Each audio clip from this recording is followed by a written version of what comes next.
1989 పాకిస్తాన్లో India versus Pakistan 4 match test సిరీస్లో అప్పటికే 3 మ్యాచెస్ డ్రా అవడంతో fourth and final test match మీద అందరిలో ఒక ఉత్కంఠ. ఆ మ్యాచ్ సెకండ్ ఇన్నింగ్స్లో వసీం అక్రమ్ అండ్ వకార్ యూనిస్ వేసిన డెడ్లీ ఫాస్ట్ బౌలింగ్ స్పెల్ వల్ల ఇండియా స్కోర్ 38 for 4.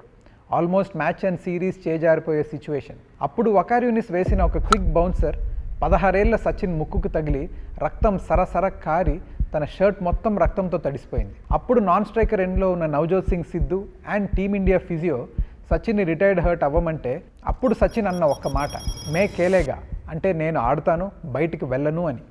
అప్పుడు సిద్ధుకు అనిపించిందంట ఇండియాకి ఒక స్టార్ పుట్టాడని. తర్వాత బ్యాటింగ్ కంటిన్యూ చేసి 57 రన్స్ కొట్టారు అండ్ సిద్ధుతో 101 రన్స్ పార్ట్నర్షిప్ వల్ల ఇండియా మ్యాచ్ అండ్ సిరీస్ని డ్రా చేయగలిగింది. ఒక నార్మల్ ప్లేయర్కి ఒక ఛాంపియన్కి ఉన్న తేడా టాలెంట్ మాత్రమే కాదు, ఆ యాటిట్యూడ్, మెంటల్ స్ట్రెంగ్త్ అండ్ యుద్ధంలో ఉండి ఫైట్ చేయాలనే ఒక ఇంటెంట్. అదే సచిన్లో ఉన్న గ్రేట్నెస్. మనం జీవితంలో డౌన్గా ఉన్నప్పుడు అండ్ మనం క్రైసిస్లో ఉన్నప్పుడు మనందరిలో కూడా మే కేలేగా ఆ స్పిరిట్ మనందరిలో ఖచ్చితంగా ఉండాలి.